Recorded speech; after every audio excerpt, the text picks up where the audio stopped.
Abra comigo a sua Bíblia no livro de Atos dos Apóstolos, capítulo de número 13.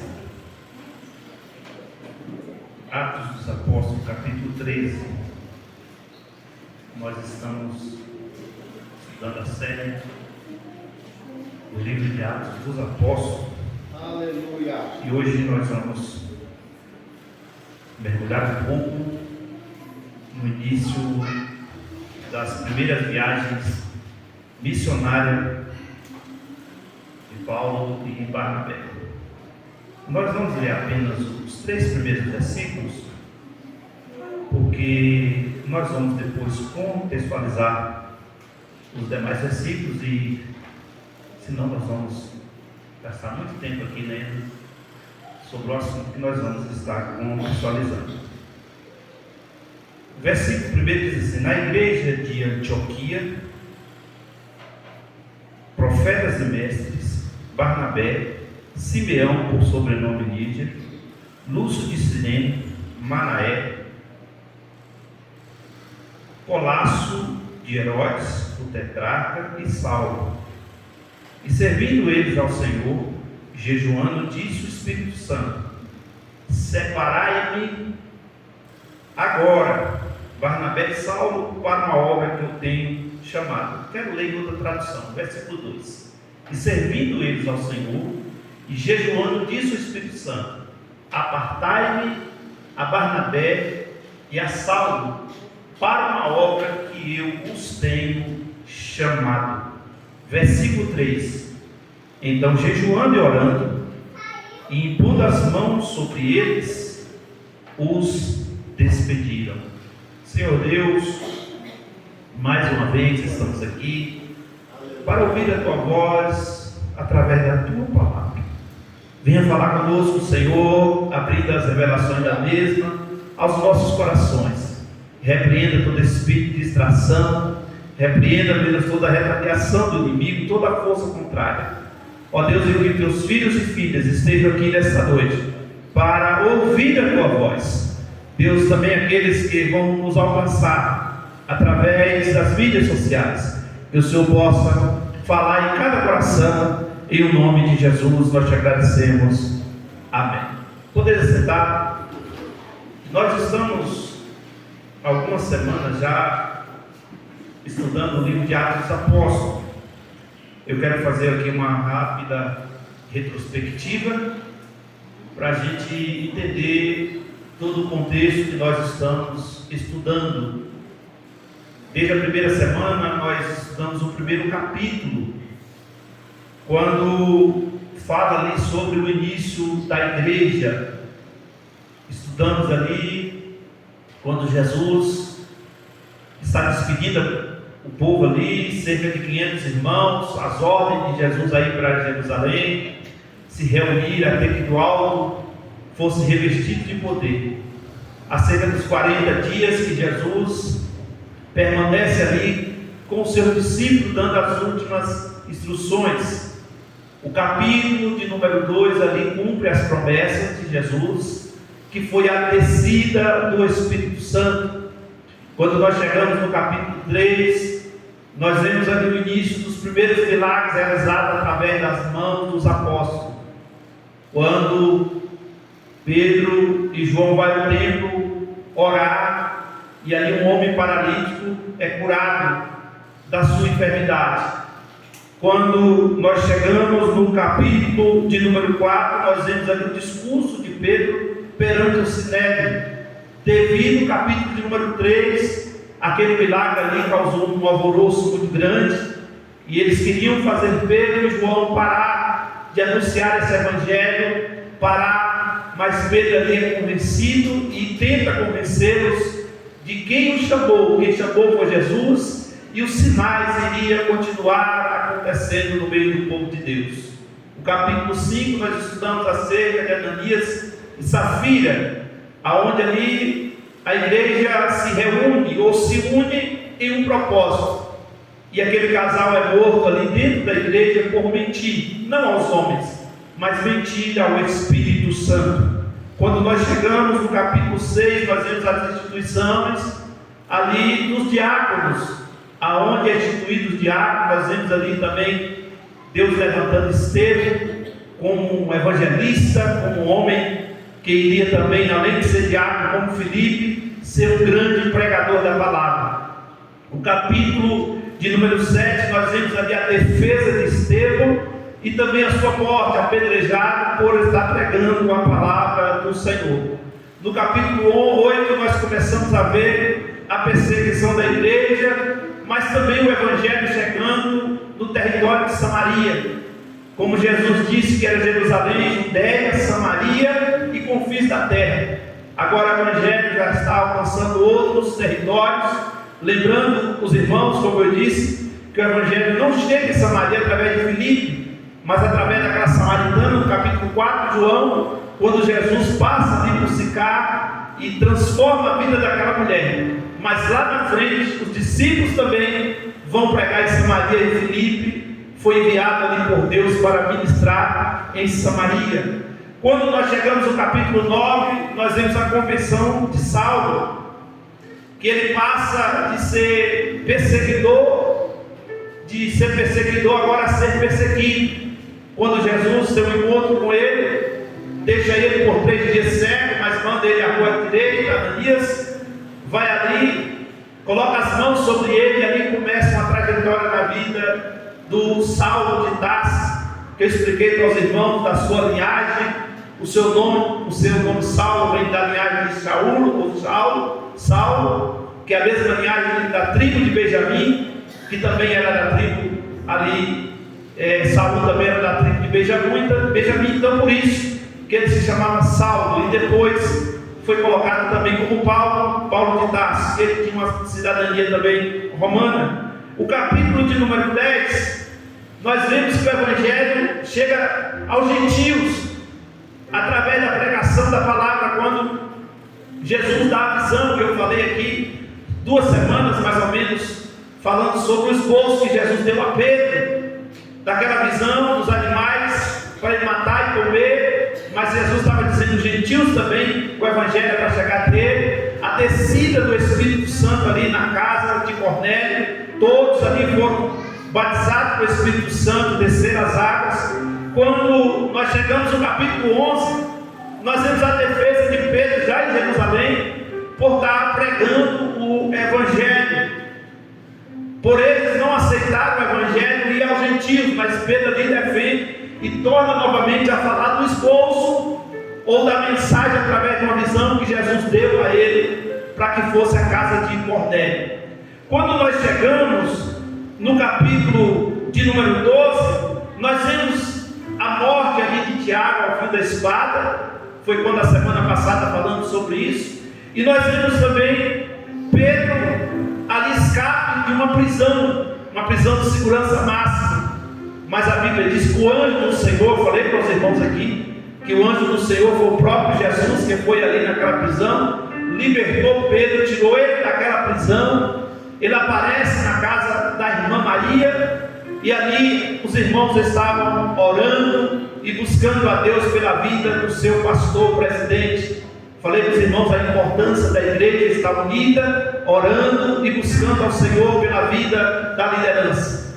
E hoje, o capítulo 13, nós vemos aqui algo muito importante, porque aqui dá-se início à primeira viagem missionária.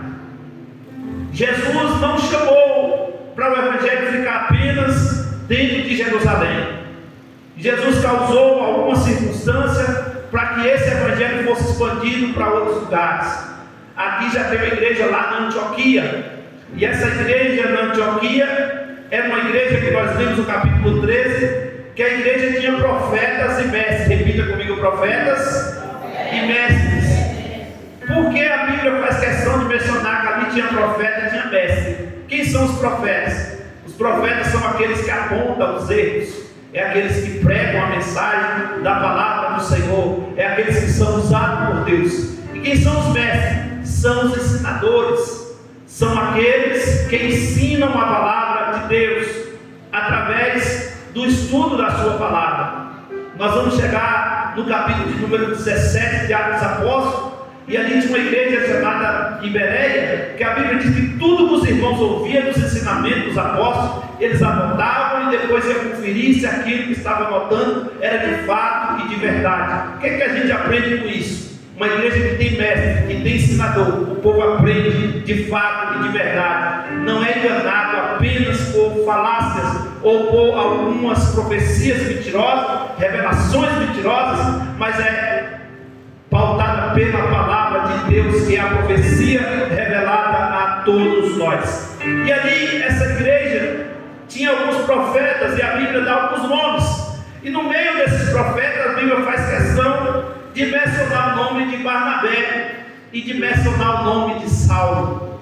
Então a gente percebe que aqui é o início de uma viagem missionária. E a Bíblia diz que eles estavam fazendo duas coisas que a igreja deve fazer sempre: jejuando e orando. E quando eles estão jejuando e orando, a Bíblia diz aí no versículo que nós lemos, versículo de número 3, olha o que é a palavra de Deus: então jejuando e orando, e impondo as mãos sobre eles, os despediram. Mas volta um pouquinho, o versículo 2: servindo a ele o Senhor jejuando, disse o Espírito Santo: separai agora. Olha a ordem do Espírito Santo, não era para amanhã, era para aquele exato momento. Barnabé e Saulo, para quê? Para uma obra que eu tenho chamado. Entenda uma coisa, irmãos, a obra ela é de Deus. Jesus chama os discípulos para fazer a evangelização. Só que os discípulos estavam tão focados em Jerusalém que eles achavam que o evangelho não poderia expandir para outras nações, para outros povos. Mas Jesus, sabiamente, sabendo disso, Jesus vou levantar o outro homem, e ele é considerado hoje como o apóstolo dos gentios. Durante essa série de mensagens, quando eu falei aqui da instituição dos diáconos, a instituição ali dos apóstolos, quando eles fazem um sorteio, escolhem Matias ali para ser o sucessor de Judas, a ocupar a 12ª cadeira. Eu disse para os irmãos, depois você pode conferir lá no canal da TV ADA, todas as séries estão salvas lá, que na minha impressão e no meu consentimento, essa 12ª cadeira foi ocupada por Paulo, porque ele mesmo declara: eu, apóstolo do Senhor, não separado pelos homens, mas escolhido por ele para servir a obra do Senhor. Você vai ver que depois de Paulo, nenhum outro apóstolo foi escolhido. Então foi o próprio Jesus que o escolheu. E quando nós vemos o próprio Paulo escrevendo aos Efésios, no capítulo 5, o versículo 11, ou capítulo 4, versículo 11, ele diz: Deus deu uns para apóstolos, profetas, evangelistas, pastores e mestres, falando ali dos 5 títulos ou dos 5 cargos ministeriais. E quando nós olhamos isso, Paulo está dizendo: foi Jesus que me escolheu para ser o apóstolo. E quem é o apóstolo? Para eles, o apóstolo teria que ter visto Jesus, ter andado com Jesus, ter vivido o ministério de Jesus. O apóstolo Paulo, eu posso dizer para os irmãos que ele sabia quem era Jesus, porque ele convivia lá, ouvia falar de Jesus, mas não andou com Jesus. Mas ele mesmo teve um encontro com Jesus, porque Jesus disse: Saulo, Saulo, porque tu me persegue? E ele pergunta: quem és tu, Senhor? Jesus diz: eu sou Jesus. E Jesus dá as orientações a ele, tudo direitinho, e lá na frente ele diz: eu, o apóstolo do Senhor Jesus. Deixa eu só pegar um gancho aqui para falar para os irmãos dos 5 ministérios. Eu gosto de usar sempre as mãos, ou a mão, porque o apóstolo representa esse dedo aqui, o dedo direito, esse dedo aqui, que é o dedo do joia. Tratando-se disso, o apóstolo é aquele que dá o joia, colocando os nossos dias hoje, é aquele que preside, é aquele que cuida do povo, é aquele que tem não a última palavra, porque a última é de Deus, mas quem tem a palavra de autoridade é o apóstolo. O profeta, que é esse dedo aqui, quando ele fala ponto, dedo do profeta, o profeta é o dedo indicador. O mestre, que se você olhar, ou melhor dizendo, o evangelista, se você olhar melhor esse dedo, e é o maior dedo, porque o evangelismo, ou o evangelista, é uma obra da igreja, porque é quem prega, quem faz a pregação do Evangelho. O pastor, que é esse dedo aqui, e esse dedo é o dedo do anel, é o dedo da aliança. E a gente sempre diz que o pastor, ele é casado com a igreja, porque ele é compromissado, aliançado com as coisas do Senhor. E o mestre, esse dedinho pequeno aqui. Isso tem a indicação de Jesus, que diz: quem quiser ser o maior, torne-se o menor. E quando fala do mestre, aquele que ensina,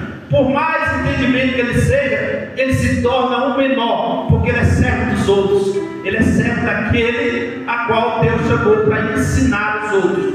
Mas contando isso, irmãos, quem Deus chamou tem que ter esses ministérios na sua vida. Quem Deus colocou na direção, ele tem que ser o apóstolo, ele tem que ser o profeta na hora de ser profeta, ele tem que ser o evangelista, porque na hora que você está pregando a palavra, ele tem que ser o pastor quando é para cuidar do evangelho, e ele tem que ser o mestre, que é isso que eu estou fazendo aqui hoje, ensinando a igreja. Então essas funções estão colocadas naqueles que Deus chamou. Os títulos são coisas que Deus deixou para cada época. Hoje se desmerece muito a função pastoral, mas a função pastoral foi o próprio Jesus que estabeleceu quando ele chamou Pedro e disse: tu me ama, Pedro, tu me ama, Pedro, tu me ama, apacenta as minhas ovelhas. Então o pastor, ele não cuida das ovelhas dele, mas das ovelhas de Jesus, a qual tem a responsabilidade sobre ele. E a gente vê aqui a igreja de Antioquia,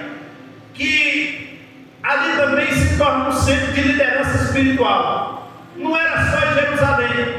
Jerusalém estava a igreja principal, ou a igreja sede, mas ali em Antioquia também tinha um grupo de irmãos que serviam ao Senhor, e lá estava servindo com eles ali naquele lugar Barnabé e Saulo. A gente percebe aqui que os irmãos estavam em oração, e quando estavam em oração, Deus dá a revelação de quem era chamado por ele para fazer a obra. Esse aqui é o grande problema da atualidade, porque hoje, irmão, tem muita gente achando que é chamado, tem muita gente que acha que porque fala bem, porque tem uma boa oratória, é chamado por Deus. Tem muitos aí que se titulam, e não esperam nem chegar a sua vez, e ele já coloca nas suas redes sociais profeta, bispo, apóstolo, semideus, Jesus Júnior, e eles começam a achar que eles é alguma coisa. Não tem um pastor, não tem uma liderança, não tem ninguém que fala por eles, e eles acham que eles têm hoje autoridade, e quando perguntam para ele, falam: foi Jesus que me chamou. Eu já expliquei para os irmãos dentro dessa série de estudo, que até Jesus, para começar o ministério, foi até João Batista para selar o seu ministério. Paulo, quando foi chamado por Deus, Jesus falou para ele assim: vai para a rua direita, na casa do Ananias, que eu vou mandar alguém lá, vou mandar Ananias lá para botar a mão na sua cabeça, orar por você, e você tirar as escamas, e você sair dali pregando a palavra. Quando ele foi enviado, a Bíblia diz que teve uma liderança espiritual que liberou ele para ir pregar o Evangelho. Então não existe esse negócio de alguém se titular, eita, mas não sai, intitular, oh Jesus, ser alguém, claro que tem que ter um amparo legal de alguém que Deus escolheu. Quando nós olhamos, aqui foi colocada a imposição de mãos. Isso é muito comum em nosso meio, a imposição de mãos, orar por imposição de mãos.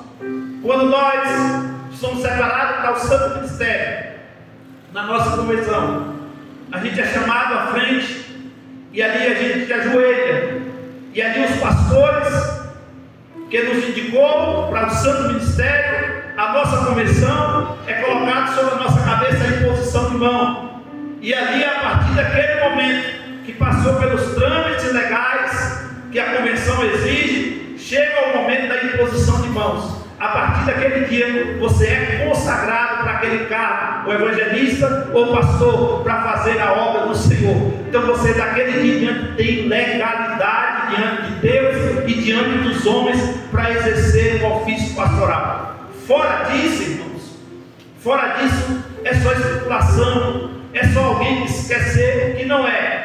E não pode ser o que não é sem ser chamado para ser. Jesus, ele sempre deixou uma liderança organizada. E nós vemos aqui que Deus, Ele separa e capacita pessoas para a sua obra. Mas a gente vê que tem a importância da oração. E para concluir essa parte que eu estava dizendo, hoje em dia, irmãos, nós temos que vigiar muito e orar muito a Deus em quem você separa para fazer alguma coisa na obra de Deus. Porque tem muita gente que às vezes não tem a visão de Deus e não se pode separar ninguém por amizade, por capacitação humana, por a pessoa ser uma pessoa influente na sociedade. Muito pelo contrário, às vezes você separa até quem não tem influência, quem não tem muita inteligência de estudo, mas são pessoas que foram chamadas por Deus e que Deus vai capacitar aquelas pessoas a fazer a sua obra. Um certo dia, um pastor de uma outra denominação falou comigo. Nós estávamos numa reunião de pastores, de liderança evangélica, e ele disse para mim assim: olha, pastor Marcos, eu não entendo porque a nossa igreja, uma igreja tradicional, não vou dar nome por questão de ética, até porque está gravando, uma igreja muito tradicional, e ele disse assim: olha, para a gente separar um pastor é uma coisa rara. Porque primeiro, esse camarada tem que estudar muito, ele tem que ter primeiro o segundo grau, o grau superior, nível 2. Segundo, ele tem que passar pelo seminário de muitos anos. Terceiro, a igreja que escolhe ele para ser o pastor. A gente manda 2, 3 pastores para aquele determinado lugar e o povo faz uma votação para escolher se quer aquele pastor ou não. E eu admiro muito os assembleanos falando da gente, porque vocês é assim: vocês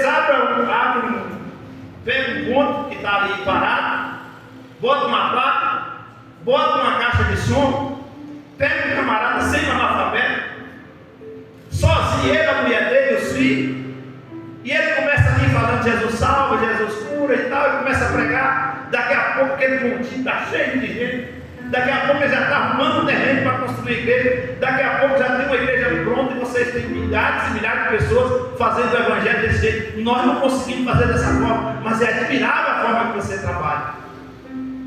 Aí eu disse para ele: é muito legal do jeito que vocês trabalham, mas Deus tem pressa.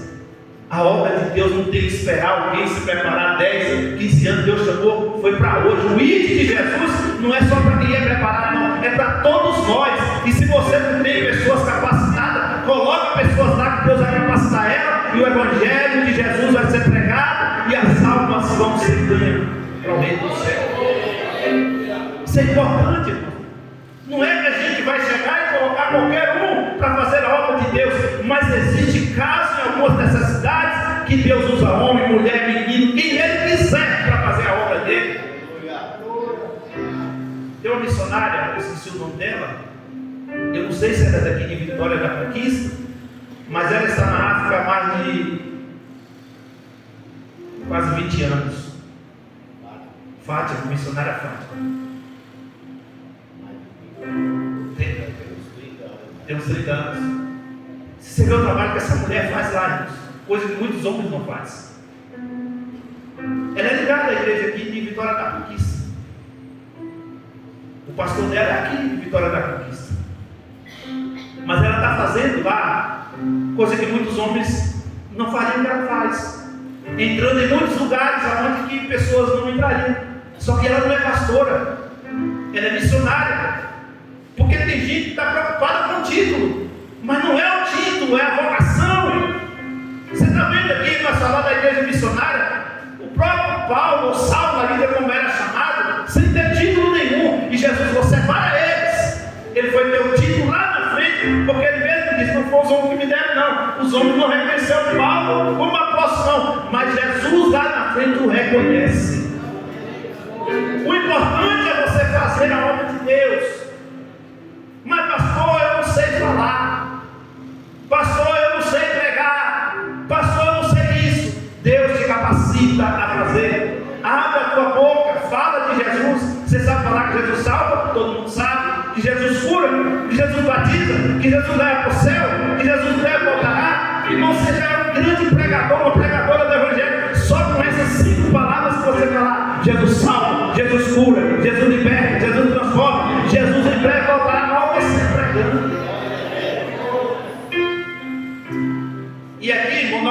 estamos vendo uma igreja começando literalmente sem nenhuma parada que nós temos hoje. Porque a gente fala de perseguição hoje, irmão, mas a igreja não é perseguida como era lá. Aqui a igreja está debaixo de um regime totalitário e que ameaçava. Se vocês continuar falando de Jesus, vocês vão ser presos. Se vocês continuar falando de Jesus, vocês vão morrer. Mas ele dizia, ainda que custe a minha vida, eu não vou deixar de falar do Evangelho. Ai de mim, se não pregar esse Evangelho do Senhor Jesus. Então a gente vê a importância aqui do chamado de Deus e da vocação. Aí a gente vai ver aqui no capítulo 13, no versículo 4 a 12, para a gente contextualizar. A gente vê a primeira parada ali em Chipre, e Paulo ali enfrenta uma grande oposição. Quando a gente vê, ali aparece um mágico chamado Elimas. E esse mágico, irmãos, ele aparece ali fazendo coisas como se fosse usado por Deus. Mas o versículo 9 do Salmo, que também é chamado Paulo, cheio do Espírito Santo, fixa os olhos desse endemoniado e diz ao filho do diabo, cheio de todo engano, de toda malícia, inimigo da justiça, não cessará de perverter os retos caminhos do Senhor, pois agora eis que está sobre ti a mão do Senhor e ficará cego. Esse mágico aqui, por nome Elimas, ele tentou fazer como aquelas pessoas fez com Moisés quando foi lá visitar Faraó. Pegou um pedaço de pau e fez transformar numa cobra. A diferença é que o cajado que estava na mão de Moisés foi lá e engoliu outra cobra. O que Deus estava dizendo? Você pode até inventar alguma coisa, mas o Deus que está conosco é maior do que está contigo. Esse Elimas aqui, irmão, está tentando enganar o povo de Deus. Com quê? Com magia, com técnicas. Irmãos, essa astúcia do inimigo não foi só naquele tempo, não. Nós estamos sendo ilusionistas aí no meio do Evangelho. Esses dias eu ouvi uma entrevista de alguém dizendo que tem aplicativos, que algumas pessoas pegam o nome daquelas pessoas, escrevem número de celular, número de documentos, e os camaradas estão levando para cima dos altares e trazendo as magias dentro do meio do povo de Deus. E o povo de Deus, às vezes por falta de vigilância, chora, levanta a mão, fala, é Deus está falando. É filho do diabo, irmão. São falsos profetas. Nem todos que me dizem Senhor, Senhor entrarão no reino dos céus. Tem gente, irmãos, usando o Evangelho para ganhar dinheiro. Tem gente usando o Evangelho para desviações, enganando muita gente. E as pessoas, por ficarem iludidas, irmãos, e o pior, irmãos, é que o povo gosta dessas coisas. E o pior é que o povo gosta dessas palhaçadas. E esses camaradas chegam no meio do povo de Deus. É por isso que nós temos que ter muito cuidado quem a gente dá esse microfone para pregar. Eu fui numa igreja uma vez e no público estava assim: pregue somente a palavra. E eu gostei daquilo, porque o pastor colocou aquilo ali de propósito, porque a palavra ela é suficiente. Deus usa, irmãos, em revelação, usa. Deus usa em profecia, usa. Mas Deus tem um propósito quando Deus usa alguém em revelação e profecia. O propósito de Deus, irmãos, porque a gente percebe que às vezes os camaradas, esses mágicos, esses Elimas da vida, querem fazer um teatro com aquilo ali. E você pode prestar atenção, está cheio deles na internet aí. O dia que eles pararem de fazer aquilo e abrir a Bíblia, irmão, o povo esvazia a igreja deles. Porque o povo que está lá está atrás de revelação. Quem vai nesse lugar está atrás de profecia. Eu já ouvi de alguém dizer assim: eu não gosto daquela igreja que não tem revelação. filho do diabo, filho de Satanás. Quem fala isso? Porque aqui tem revelação todo dia. Todo culto aqui Deus está revelando a sua vontade, revelando a sua palavra. Mas você sabe qual é o tipo de revelação que essas pessoas querem? É revelação, este que eu te digo de mim mesmo, porque não é o Senhor que está dizendo. E aí, irmãos, esses mágicos, esses enigmas da vida, eles se levantam e as pessoas, sem vigilância, acabam aceitando. E Paulo aqui está repreendendo esse homem que está lá no meio do povo de Deus. Ele estava no meio do povo de Deus tentando enganar o povo. E aí Paulo diz assim: pois agora sobre os dias está a mão do Senhor, e ficará cego, não vendo o sol por algum tempo. E no mesmo instante caiu sobre ele uma névoa de escuridão, e andando a roda procurava que guiasse pela mão. Aqui a Bíblia diz que um procônsul, vendo o que sucedera, creu maravilhado com a doutrina do Senhor. Há uma conversão de Deus através de Deus revelar o que estava oculto no meio do povo do Senhor. Você percebe que quando você chega do versículo 13 ao versículo 16, a gente vê aqui João Marcos voltando para Jerusalém. A gente, quando percebe aqui o versículo 16 a seguir, a gente vai percebendo que a palavra do Senhor, Paulo se levanta, fazendo com um sinal de silêncio, diz: varões israelitas, e vós outros que também temeis a Deus, ouve. Aí ele começa a pregar o sermão. O Deus de Israel, o Deus desde o povo de Israel escolheu nossos pais e o exaltou o povo durante a sua peregrinação do Egito, de onde nos tirou com o braço poderoso. E ele começa aqui a trazer uma narração bíblica. Paulo aqui começa a pregar a Bíblia, dizendo para aqueles irmãos ali o que Deus fez no passado, até chegar em Jesus, ele falar que Jesus morreu na cruz para perdoar os nossos pecados. E quando a gente percebe que a gente chega, versículo 41, vede, ó desprezadores, maravilhai-vos e desvanecei, porque eu realizo em vossos dias obra tal, que não crereis se algum vos contar.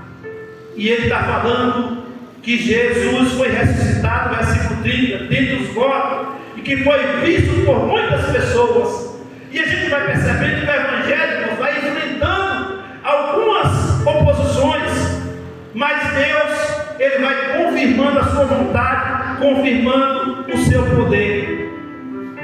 E a gente vê aqui a pregação do Evangelho lá na Antioquia, a oportunidade de Deus dada ali a Paulo com esse sermão cristocêntrico, esse sermão que ele prega ali naquela sinagoga, falando sobre a história de Israel, falando da promessa desse anjo, falando da morte de Jesus, chamando o povo para um arrependimento. E o que eu aprendo com isso nessa mensagem? Que a mensagem central do Evangelho é Jesus, como cumprimento das suas promessas em Deus. O Evangelho tem que ser cristocêntrico. Cristo tem que estar no centro da palavra. Toda a Bíblia ela é voltada a Cristo. E quando você vê esse tipo de evangelho, que Cristo não é o centro, irmãos, está muito longe de ser evangelho. Quando a gente pega alguns lugares por aí que tem uma teologia chamada teologia da prosperidade, qual é o foco desse movimento? As pessoas têm que enriquecer, as pessoas têm que ganhar dinheiro. Você nasceu para ser rico. Quando a gente pega esses evangelhos dos coaches, é o evangelho do autoajuda. Meu lindo, minha linda, é aquela coisa, fica do jeito que está, vive do jeito que você quiser, permaneça como você está. Mas quando você vê o evangelho que é Cristo no centro, o evangelho está dizendo: arrependei-vos cada um e crede no Senhor Jesus Cristo, porque o arrependimento é que nos traz a libertação, a salvação e futuramente a vida eterna. E a gente vê aqui essa reação ao Evangelho, a aceitação dos gentios. Mas aqui, irmãos, tem um grupo de judeus na Antioquia e está aí no versículo 45 a seguir, que esses judeus, eles vão se opor ao evangelho que está sendo pregado. Porque esses judeus que estavam ali, irmãos, eles reagem com muita inveja e oposição. No versículo 45 a Bíblia diz que os judeus, vendo as multidões, tomaram-se de inveja, blasfemando e contradizendo o que Paulo falava. Presta atenção, Luciano, que o que eles não estavam fazendo, Deus levanta agora Paulo, Barnabé para fazer, mas eles se levantam, e esse levante aqui, irmão, não foi de fora, foi de dentro. Eles se levantam contra a pregação do evangelho, eles reagem com muita inveja, porque a Bíblia diz que os sinais e maravilhas acompanhavam eles, e a palavra sendo pregada. Aqui está um homem pregando a palavra, irmãos, que foi tirado do meio do gentio, um fariseu de religião, um homem letrado, um homem que foi estudado ou estudou aos pés de Gamaliel, um homem que era poliglota, um homem que tinha dupla nacionalidade, mas eles percebem que esse homem não está usando o seu conhecimento filosófico, porque Paulo também fazia parte da filosofia, não está usando o seu conhecimento teológico, mas está usando a autoridade da palavra de Deus. Se os irmãos depois com atenção ler o capítulo 13, você vai ver que a mensagem que Paulo prega, irmãos, ele começa a falar quando Deus tirou o povo do Egito e chega na crucificação, depois chega de Jesus ressuscitado, chega Jesus quando ficou com ele os 40 dias, trouxe uma mensagem cristocêntrica para o povo.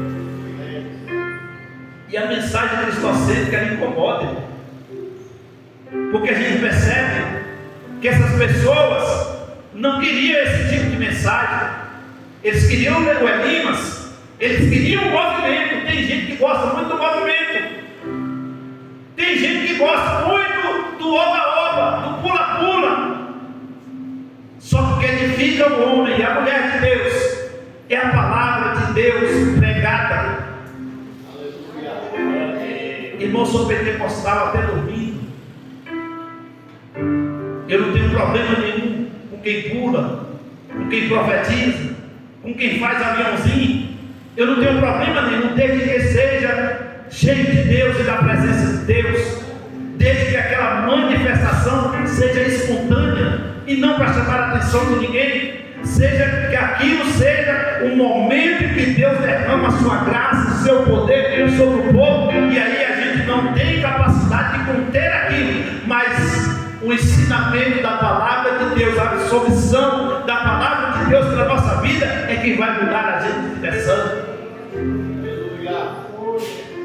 E aqui, caminhando para o final, a gente vê aqui, versículos 46 e 47, que Paulo e Barnabé, ele volta para os gentios, porque o Senhor assim não determinou eu te constituir para a luz dos gentios, a fim de que seja para a salvação até o fim da terra.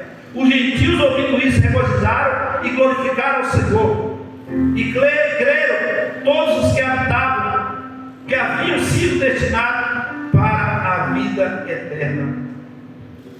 Mas os judeus, aqui, irmãos, eles tentaram parar Paulo, mas não conseguiu. Aí quando a gente chega no versículo de número 50, a Bíblia diz que eles instigaram algumas mulheres poderosas, de alta posição da cidade, para perseguir Barnabé e Saulo, para expulsarem eles daquele território. Vocês percebem, irmãos, que eles estavam ali apenas cumprindo a vontade de Deus, mas quando você está cumprindo a vontade de Deus, você incomoda o inferno. Porque aqui a gente está falando de pessoas que foram levantadas, mas foram levantadas pelo inimigo. O que eles fizeram? Essa igreja aqui, irmãos, a Bíblia diz que tinha algumas mulheres poderosas. E aqui quando fala poderosa, é gente da alta cúpula, gente de um poder socioeconômico muito bom. Isso é muito comum em alguns lugares por aí. As pessoas, quando não querem ouvir a palavra de Deus, ou quando está incomodado com a liderança que prega ou que faz alguma coisa da palavra de Deus, eles fazem os grupos. E esses grupos são grupos que se levantam contra. E não se levantam contra apenas pelo nome de Deus, mas com as ações. E qual a intenção? De expulsá-lo daquele lugar, de tirá-lo daquilo que ele está fazendo, ou desestabilizá-lo de uma certa maneira. Mas só que quem Deus levantou para pregar a palavra, quem Deus assim o chamou, pode o inferno inteiro se levantar. Jesus disse, eu repito aqui, as portas do inferno não prevalecem contra a igreja do Senhor. Ainda que eles se levantaram, instigaram ali muitas pessoas a se levantar, mas a Bíblia diz que eles permaneceram firmes. A perseguição, foram até expulsos da cidade, mas com alegria eles saíram dali, como se eles estivessem dizendo: o que nós viemos fazer aqui foi trazer uma palavra de Deus, e a missão que Deus nos deu, nós cumprimos. O momento era um momento de perseguição, o momento era um momento de discórdia, mas expulsaram os pregadores, mas a mensagem ficou. Oh glória! Expulsaram o que Deus levantou para cuidar ou para falar para eles acerca da palavra, mas ali ficou um grupo de pessoas, irmãos, que aceitaram de bom grado a palavra de Deus. É por isso que eu digo sempre: tem sempre os remanescentes de Deus que não dão ouvido para mágicos, que não dão ouvido a falsos profetas, que não dão ouvido a rebeldes, mas que dão ouvido exclusivamente a santa palavra de Deus. Levante a sua mão assim para me profetizar sobre a tua vida. Que você possa ouvir sempre a palavra de Deus sobre o teu coração. Que você possa sempre estar ouvindo Deus falar contigo. Feche os teus ouvidos espirituais a quem não quer nada com Deus, a quem não quer fazer nada para Deus, mas permaneça firme, adorando e glorificando o nome do Senhor.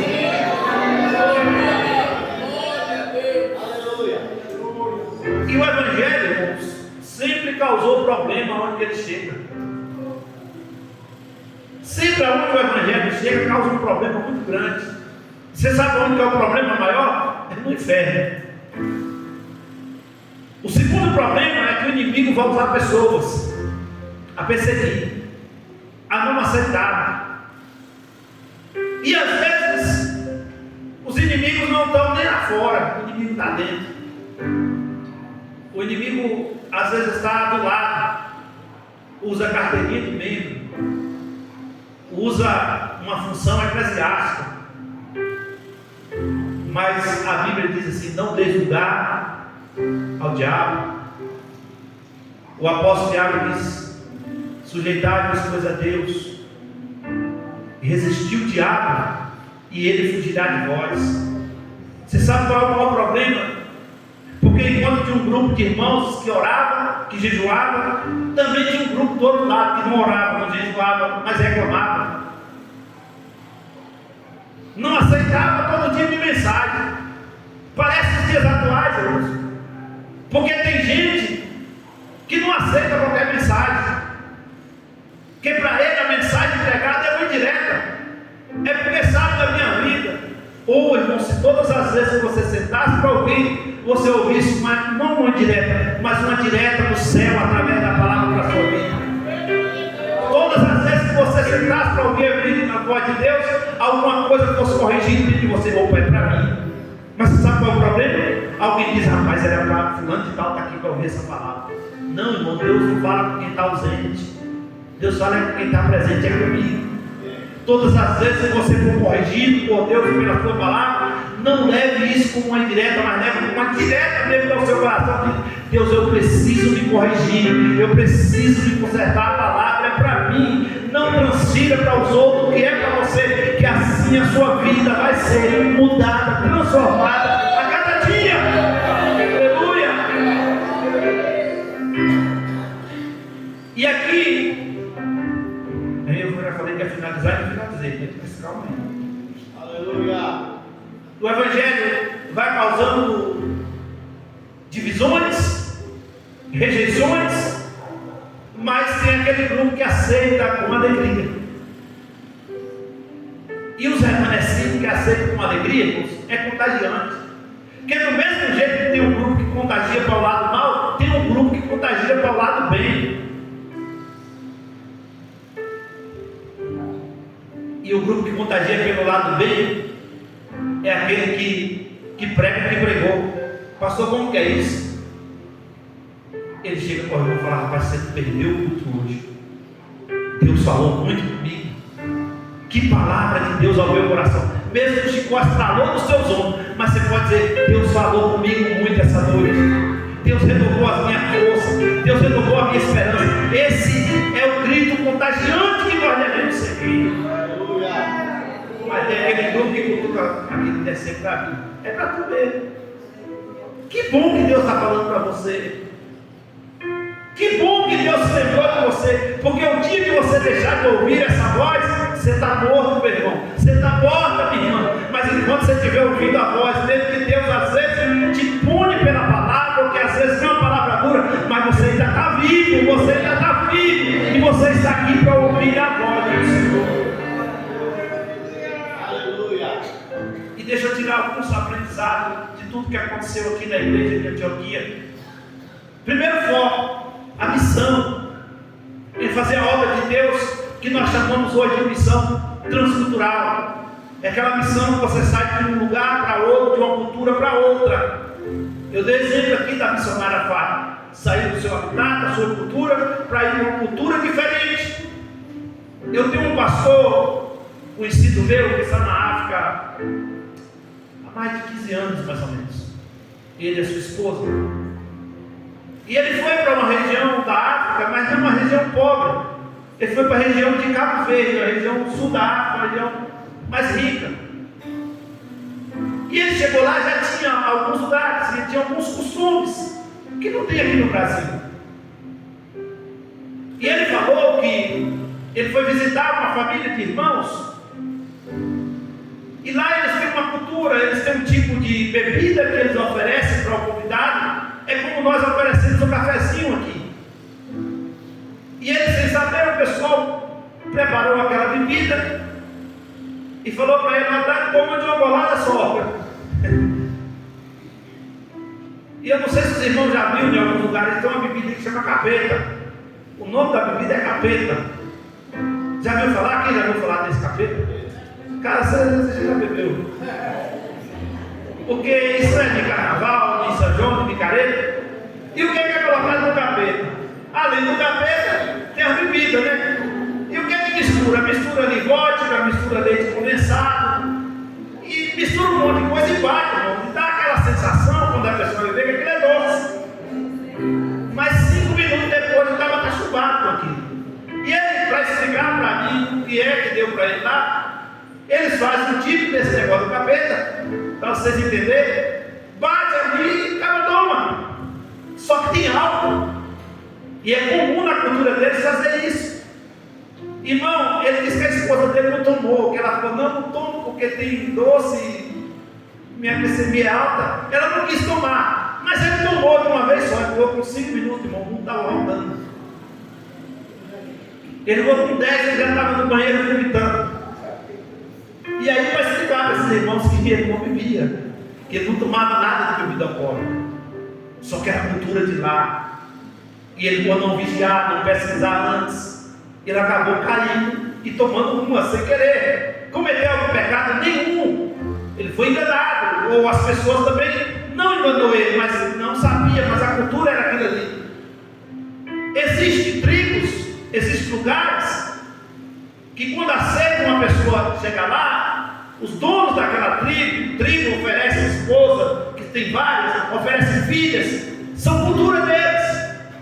Mas o que é pecado em qualquer lugar. E quando nós vamos fazer alguma coisa transcultural fora da nossa cultura, nós temos que pesquisar para não cometermos nenhum tipo de erro desse. Porque pecado é pecado em qualquer lugar, cultura é cultura, pecado é pecado. Ele já está há muitos anos lá fazendo a obra do Senhor. E aos poucos ele foi ensinando aquele povo, e aquele povo que se converteu ao Senhor já não bebe mais. Ao invés de fazer aquela bebida, aquele negócio que eles fazem com álcool, tirou o álcool, faz a bebida do mesmo jeito, mas sem nada alcoólico. Tem uma igreja por aí que usa vinho alcoólico para a ceia do Senhor. Isso é uma ignorância bíblica, irmãos.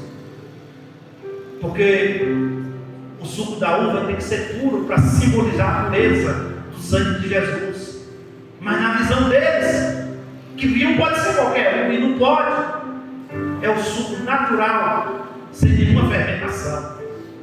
Então nós temos que entender que algumas culturas dentro do nosso Brasil tem culturas diferentes.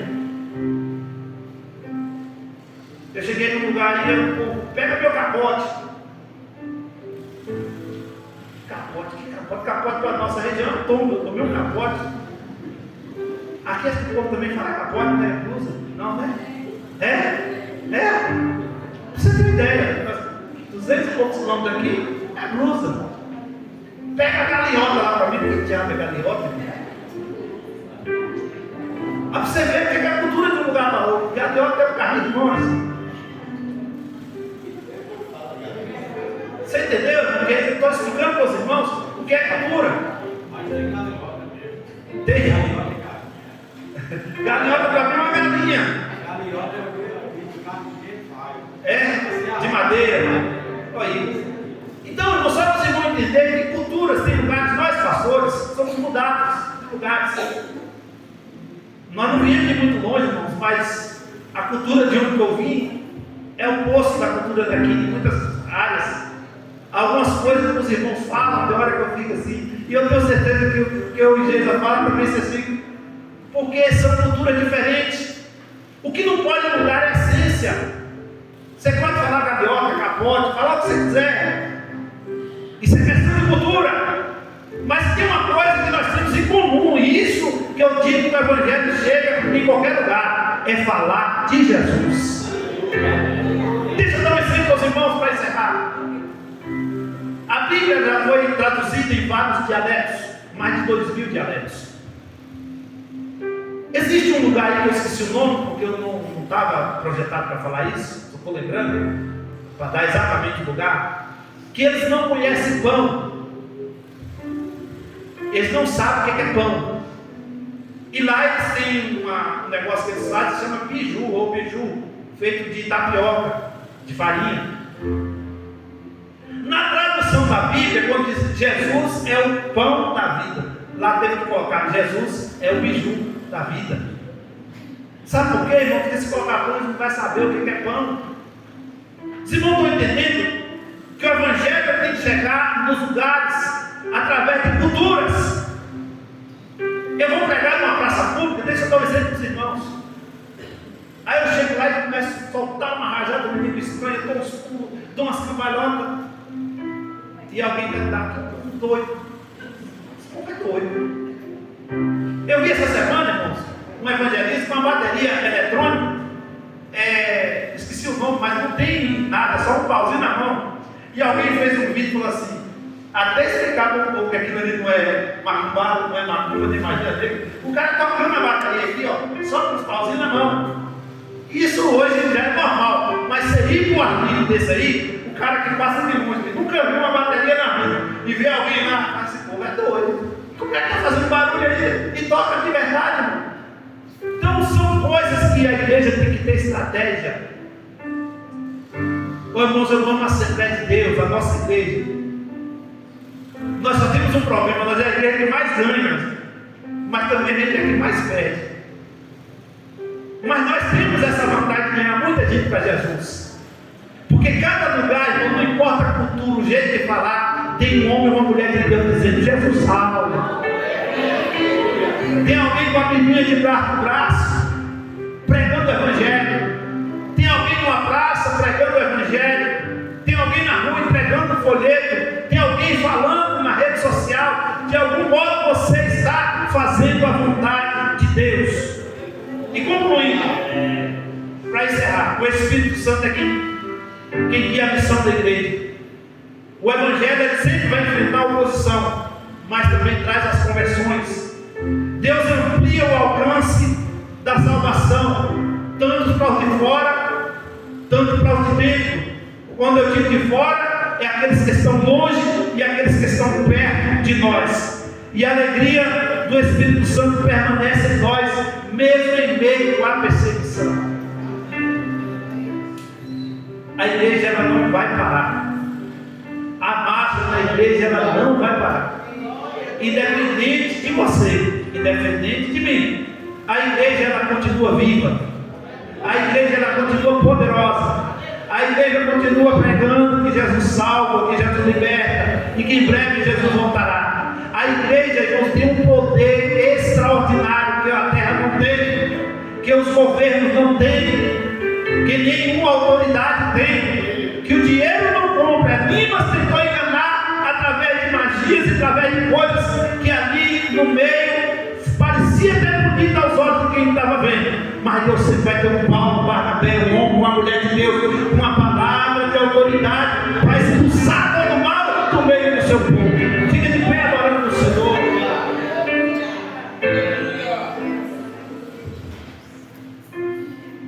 Senhor Deus e Pai, é no nome de Jesus que a Tua palavra foi ministrada. Continue falando aos nossos corações, Senhor. Dá-nos sabedoria, dá-nos entendimento para entender a Tua vontade, o Teu querer. Repreenda, meu Deus querido, do nosso meio, da igreja brasileira, todo espírito de adivinhação, toda mentira pregada nos altares, Senhor, toda manipulação humana, nenhuma técnica humana, ó Deus, possa substituir a Tua santa palavra, porque a Tua palavra ela é viva, ela é poderosa, Senhor. Que nós estejamos aptos, simplesmente, apenas para pregar o evangelho genuíno da Tua palavra. Levanta homens e mulheres para sair por aí, meu Deus, como missionários e missionárias, pregando a Tua palavra, trazendo a Tua palavra aos corações. E eu te agradeço no nome de Jesus. Amém.